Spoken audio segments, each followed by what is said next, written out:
What's up? Gosh, I do it with me. This is like you're casting a spell.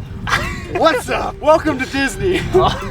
What's up? David and Isaac here, and it's almost summer in our beautiful state of Wyoming, which means that everybody and their grandma are planning their trip during our super short summer.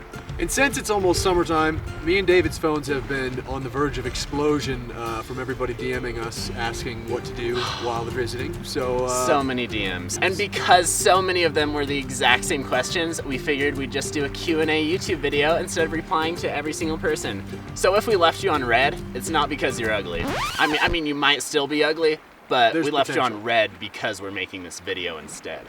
So the other day on our Instagram stories, Isaac and I posted some Q&As where you guys could ask questions, everything from can you pet the wildlife, to where's the best vegan food in Jackson, to does Wyoming even exist? And today, we're answering your questions. So Get ready to get your questions answered, because that's what we're doing. Buckle your damn seatbelts. I mean, we're also fishing. Yep. So if we jump up real fast, you grab a rod. That's what's happening. That's why. But we're mostly here to answer your questions. So let's go. I need to stop doing this. That's just so stupid. It's like every clip, you're just like boom, boom, boom, boom, boom, boom, boom, boom. So our first question on the agenda is, what are the must-see places in Grand Teton National Park and Yellowstone? All right, so let's start with Grand Teton National Park, which is my favorite national park in the US. Not that we're biased or anything. Driving north into the park from Jackson, the first place you're gonna hit is Schwabacker Landing. Or wait, Schwabacker's. Chewbacca's Landing. So Schwabacker's Landing is this nice little reflection pond. It's honestly probably the most picturesque place in the park. Whew! That's a tongue twister. Most picturesque place in the park. It's the most picturesque place in the park. It's the most picturesque place. And there's also a ton of wildlife there. Sometimes you'll see beavers or ducks or even moose will walk out into the middle of the stream. And if you're really, really lucky, you'll get a squatch walking across it. That's the dream. Oh, fish! Oh, Isaac got fish. All right, we're gonna go follow him, all right? Isaac's got a fish. Get it, get it. You got a nice lake, you got a baby? Oh, there he is. Woo! Yeah. We got dinner, folks!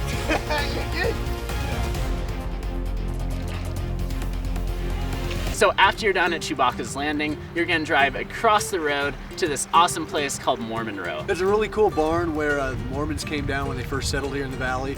And there's this just awesome picturesque little barn with the Tetons in the background. Just a beautiful spot to photograph the mountains. After we're done at Mormon Row, we're gonna keep driving down the road. There's a bunch of really dumb turnouts that you're gonna completely ignore, and the next place of interest that you wanna check out is called the Snake River Overlook.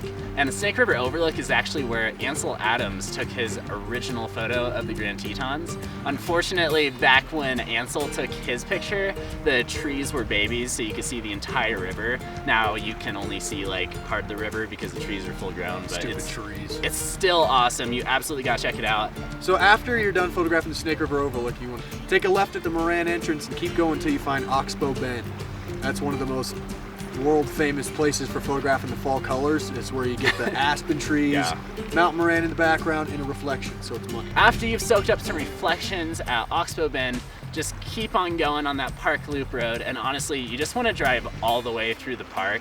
That road is one of the most beautiful roads in the entire world. On your nice little drive through the park loop road, you're gonna want to stop at two different lakes, the first of which is String Lake. Ooh, yes. String Lake's one of my favorite lakes in the park, honestly. I mean, it's just a smaller lake, so it's kind of tucked into where it doesn't get much wind back there, so it's just, most of the time, at sunrise at least, it's just this pristine reflection where you get the Teton Mountains, the reflection. You know, if it's cold enough, you'll see steam off the water, and it's really, really nice. And I'm not even a landscape photographer, but even I'll take a picture there. The other place you're gonna wanna stop is Jenny Lake.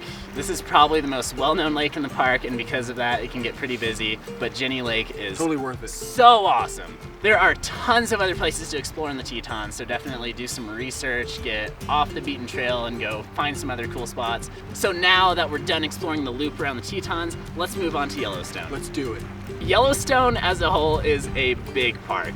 Like a really big park. There's so much to see in Yellowstone, so we'll just go over a few of our favorite areas. So my personal favorite thing in all of Yellowstone is probably the Grand Canyon of the Yellowstone and Yellowstone Falls. And this is just exactly what it sounds like. It's just a giant canyon. It's super beautiful. There are a lot of cool overlooks, and there's Yellowstone Falls, which is the biggest waterfall in the state of Wyoming.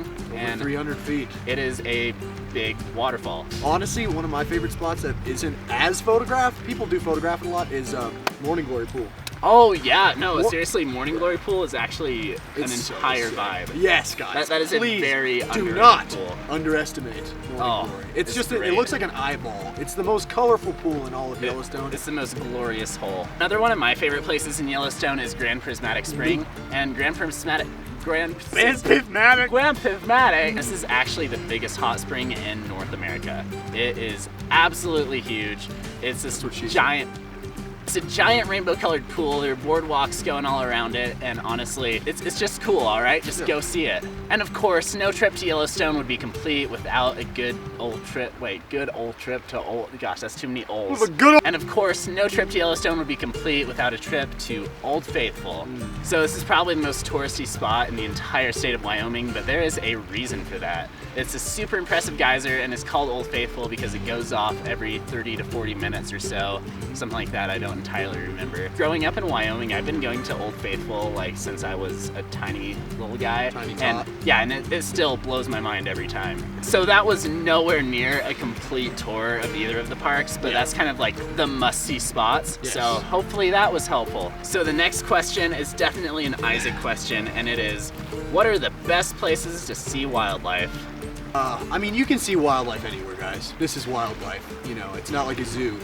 You can find them anywhere, so always keep an eye out. But as soon as you leave Jackson, you'll reach a town called Moose. It's about 10 miles past Jackson. Take a left there. There's somewhere called Moose Wilson Road.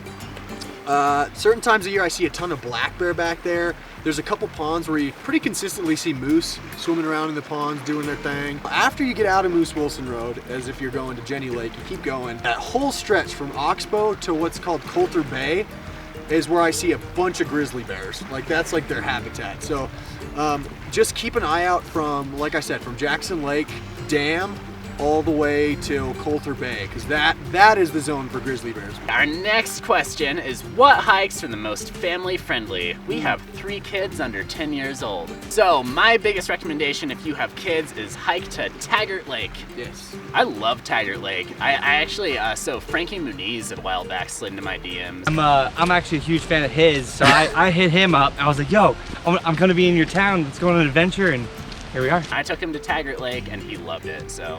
Yeah. Must be good then. If Frankie loves it, you're gonna love it. So do Taggart. Our next question is actually a question I get a lot, and it is, what's the difference between Jackson and Jackson Hole? So the main difference between Jackson and Jackson Hole is everybody who's a local to the state calls it Jackson, and all the gapers call it Jackson Hole. This one time I was at the coffee shop here in Pinedale, and this lady came by and was like, oh yeah, I just had such a good little trip up in Jackson Hole. We're just heading back down to Utah. And I'm like, oh nice, I love Jackson. And she's like, no, we were in Jackson Hole. And I'm like, so there. Yeah. And she was like, Jackson Hole. But other than gaper versus local lingo, Jackson refers to the actual town, like the town itself is called Jackson, and Jackson Hole is the entire valley. It's a term for like that whole valley. Jackson was originally founded by this fur trapper named Davy Jackson, and originally they actually called it Jackson's Hole because he like settled it and they're like, oh, over the hill there? That's Jackson's Hole. And after a while that came to mean like other things. So they're like, oh, we can't call it Jackson's Hole anymore. Let's just call it Jackson Hole. So we're gonna take a family trip in Jackson's Hole. How does that sound? Doesn't sound very good, does it? So our next question is, what restaurant in Jackson has the best food? Ooh, you go first. I'd have to say my very favorite, and it's a tough one, but would probably be Big Hole Barbecue. I'm sorry, sir, but that's incorrect. The best food in Jackson is Bubba's Barbecue. No, absolutely You can't beat Bubba's. I mean, their portions are enormous. Honestly, I don't know why it's called Bubba's, because like, I feel like Jackson is the least southern place on the planet. We'll go down to Bubba's. We'll go down Bubba's. A few other cool places that you absolutely need to check out are the Virginian, especially for breakfast. Oh, so good. Breakfast at the Virginian is untouchable. Yep. I like the Mary Piglets for Mexican food. El Abuelitos is my favorite. Another cool place to check out is there's actually a Nepali place in Jackson now, so you'll want to give that a try. Persephone Bakery is pretty good. Persephone's is great. You're gonna have to like take out a loan to finance your breakfast, but it's still pretty good. Liberty Burger's another really good one if you like burgers. Liberty Burger is solid. Oh, and another place you gotta check out is Pinky G's Pizza. Oh yeah. It's like super famous or something, like Guy Fieri or some kind of Travel Channel deal happened there. It's really good pizza. So we also got a McDonald's. I just want to throw that out there. Let me get a McChicken with extra pickles, man. Well, McChicken? And can't forget to throw in a large fry. Well, Oh, and also a large chocolate shake, man. Next question is there anything cool in eastern Wyoming? Nope. Eastern Wyoming is honestly basically Nebraska. Like Nebraska, we should just give it to Nebraska as like some kind of peace treaty gift. It's pretty horrible. It's a lot of sagebrush. It's a whole lot of nothing. But there are a few cool places. The first cool place in Eastern Wyoming you need to go to is Devil's Tower. And this is like a giant volcano thing sticking out of the ground. It's actually America's first national monument, which is pretty cool. Another cool place in Eastern Wyoming is honestly a lot of the places around Laramie. There's this place called Vedavoo, which is pretty cool. It's a bunch of these crazy rock formations. There's also Kurt Gowdy State Park, which is pretty cool. There's the Snowy Range, which is pretty awesome. Another cool area in Eastern Wyoming is the whole Sheridan area. It's unlike the rest of Eastern Wyoming, it's actually okay. Like when we give Nebraska, Eastern Wyoming in our treaty, we need to scoop out Sheridan and Buffalo, that Bighorn region. But yeah, Sheridan, it's luscious, it's green, there's lakes, there's cool mountains and stuff, so go to Sheridan. Next up, we have what is there to see in southwest Wyoming? Crystal meth. What are the best places to stay around Jackson? In terms of lodging in Jackson, we're gonna assume people of all income levels are watching this, and we're gonna start with, all right, celebrities, all right? If you got the cheddar, where you're gonna stay is Amangani. It's actually where Kanye stayed when he was dropping his album originally, before he purchased land in Wyoming. So if you're at Kanye status, you're gonna stay at Amangani. If you're kind of looking for a mid-level hotel type deal, my personal favorite that I've seen is the Anvil Hotel. And it's just really cool. It's a really nice Western vibe. The people are nice. It's on your way out to the park. So yeah, I'd say Anvil. I like the Lexington. Lexington, It's right here. a really nice one. And lastly, if you are an absolute peasant, you're gonna stay at a campground. The best one is the Gravant campground. Yeah, the Grovant's You really say nice. so? Yeah, that's kind of at the start of the park, and that's a great little place to be based out of. Yep. It does fill up pretty quick though, so if you can't find a spot there, just keep driving down that Gravant road until you find something, and eventually you'll find a spot. Yeah. After that, Coulter Bay Campground's great. Are wildlife attacks common?